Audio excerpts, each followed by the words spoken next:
فاعف عنہم، اے نبی انہیں معاف کر دیے، واستغفر لہم، اور ان کے لیے میرے سامنے بخشش مانگیے۔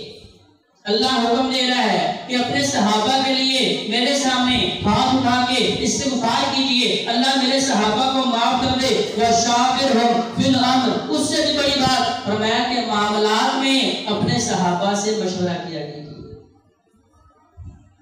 صحابہ صاحب بصیرت تھے، عقل و شعور والے تھے، فہم و فراست والے تھے، ان کے پاس حکمت موجود تھی، ان کے پاس علم موجود تھا۔ تو عرش والا کہہ رہا ہے وَشَاوِرْهُمْ فِي الْأَمْرِ، اے میرے نبی معاملات میں اپنے صحابہ سے مشورہ کیا کیجئے۔ فَإِذَا عَزَمْتَ فَتَوَكَّلْ عَلَى اللَّهِ، جب صحابہ سے مشورہ کر لیں، کسی ایک نقطے پہ پہنچ جائیں، فَتَوَكَّلْ عَلَى اللَّهِ، پھر آپ نے میرے اوپر بھروسہ کرنا ہے۔ ان اللہ يحب المتوکلین، کیونکہ اللہ توکل کرنے والوں کو پسند کرتا ہے۔ اس سے اگلا مقام والسابقون الاولون من المہاجرین والانصار، مہاجرین اور انصار، کیونکہ صحابہ کی دو ٹولیاں تھیں۔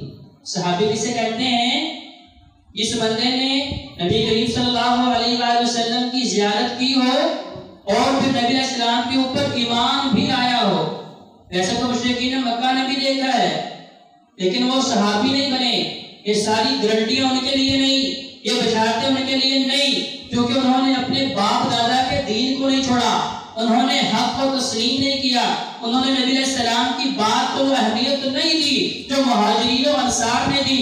فرمایا والذین تبعوا بإحسان رضی اللہ عنہم ورضوا عنہ، اللہ فرماتا ہے کہ میں مہاجرین سے بھی راضی ہوں، میں انصار سے بھی راضی ہوں۔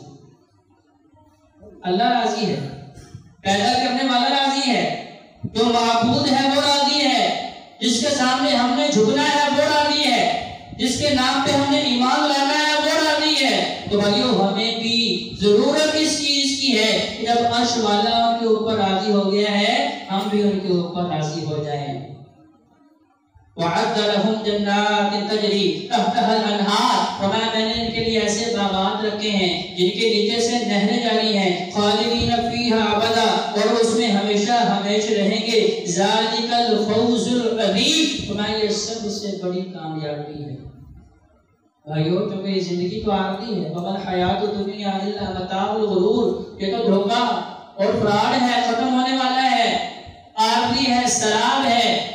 اصل زندگی آخرت کی زندگی ہے، جہاں موت کو بھی موت دکھ جائے گی، اللہ ایک جانور کی صورت میں موت کو ذبح کر دیں گے، اور وہاں جو جہنم میں ہے ہمیشہ جہنم میں رہے گا، تو جنت میں ہے ہمیشہ جنت میں رہے گا۔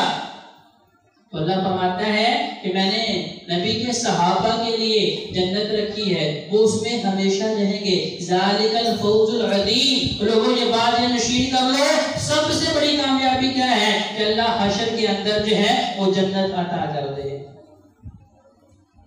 اور ساتواں اور آخری مقام جو میں آپ کے گوشت گزار کرنا چاہتا ہوں، فرمایا یوم لا یخزی اللہ والنبی والذین آمنوا معہ، میرے نبی کے سارے صحابہ، میرے نبی کے سارے یار، میرے نبی کے سارے ساتھی، انہوں نے صبر و حضر میں نبی علیہ السلام کے ساتھ کھڑے رہے، نبی علیہ السلام کے لیے تیر کھائے، نبی علیہ السلام کے لیے نیزے کھائے، نبی علیہ السلام کے لیے پورے کا پورا خاندان قربان کر دیا، نبی علیہ السلام کے لیے شہادتیں بھی قبول کی، بیٹے بھی قربان کیے، جائیدادیں بھی قربان کی۔ میں یوم لا یخزی اللہ والنبی والذین آمنوا معہ، جب یہی لوگ میدان حشر میں اللہ کے سامنے پیش ہوں گے، اللہ فرماتا ہے میں اپنے نبیوں کو رسوا نہیں کروں گا، کیونکہ وہ توحید پہ کھڑے تھے، وہ لوگوں کو توحید کی دعوت دینے والے تھے، ان کی بات پہ کسی نے لبیک کہا یا نہیں کہا، انہوں نے اپنے مشن کو پورا کر دیا، انہوں نے رب کا پیغام کما حقہ لوگوں تک پہنچا دیا۔ اللہ فرماتا ہے میں انہیں رسوا نہیں کروں گا، اور ان کے ساتھ وہ لوگ جو ایمان لائے ہیں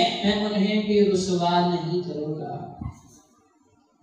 ایک حدیث مبارکہ نبی کریم صلی اللہ علیہ وآلہ وسلم ارشاد فرماتے ہیں کہ جب اللہ کا الحاکمین نے میرا انتخاب فرمانا تھا، اللہ نے ساری کائنات کے دلوں کو دیکھا، سب کے دلوں کو چیک کیا، سب میں سے اچھا دل اللہ نے میرا پایا، تو مجھے اللہ نے امام الانبیاء بنا دیا، خاتم النبیین بنایا، اپنا حبیب اپنا محبوب بنایا۔ اس کے بعد فرمایا جب میرے ساتھیوں کی باری آئی، میرے وزیروں مشیروں کی باری آئی، اللہ نے پھر دوبارہ سارے امتیوں کے دلوں کو دیکھا، ان میں سے اللہ نے میرے نبی کے صحابہ کے دلوں کو اچھا پایا، لہذا اللہ کا الحاکمین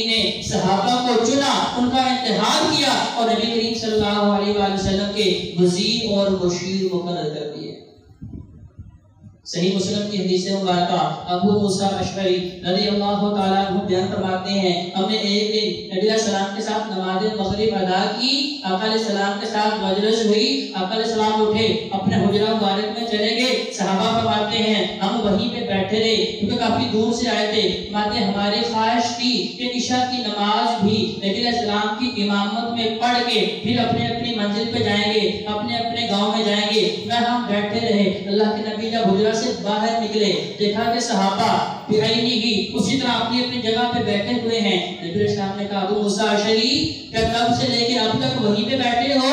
کہا یا رسول اللہ ہاں ہم وہیں پہ بیٹھے رہے، اللہ کا ذکر کرتے رہے، دینی باتیں جو ہیں وہ ڈسکس کرتے رہے، اللہ کا ذکر ہم کو ثنا بیان کرتے رہے، اللہ کے سامنے دعائیں کرتے رہے۔ نبی علیہ السلام نے ایسے آسمان کی طرف نگاہیں اٹھائی، فرمایا اللہ جب تک آسمان کے اوپر ستارے ہیں اللہ قیامت برپا نہیں کرے گا، جب یہ ستارے ٹوٹ جائیں گے، جب یہ ستارے بے نور ہو جائیں گے پھر اللہ آسمانوں کو بھی پھاڑ دے گا، آسمانوں کو بھی ختم کر دے گا۔ ستاروں کے ٹوٹنے کا مطلب کیا ہے؟ اب قیامت آنے والی ہے۔ صحابہ کے بارے میں نبی صلی اللہ علیہ وسلم نے فرمایا کہ میرے صحابہ اسی طرح جب تک میں موجود ہوں تمہارے اوپر فتنے نہیں آئیں گے، تمہارے اوپر عذاب نہیں آئیں گے، تمہارے اوپر قیامت نہیں آئے گی، اور جب تک میری امت کے اندر اے صحابہ تم موجود ہو اس وقت تک میری امت کے اوپر فتنے بھی نہیں آئیں گے۔ صحیح مسلم کی حدیث نبی علیہ السلام اس بات کی گارنٹی دیتے ہیں کہ جب تک اللہ کے نبی کے صحابہ موجود ہیں امت فتنوں سے محفوظ ہے۔ جب صحابہ دنیا سے رخصت ہو گئے خیر القرون جو بہترین زمانہ ہے جب وہ ختم ہو گیا پھر ایسے ایسے فتنے جنم لیں گے جو قیامت تک چلیں گے، ان کا سدباب جو ہے وہ لوگوں کے پاس نہیں ہوگا، اور فتنوں سے بچیں گے کون؟ جو اللہ کی رسی کو مضبوطی سے تھامیں گے۔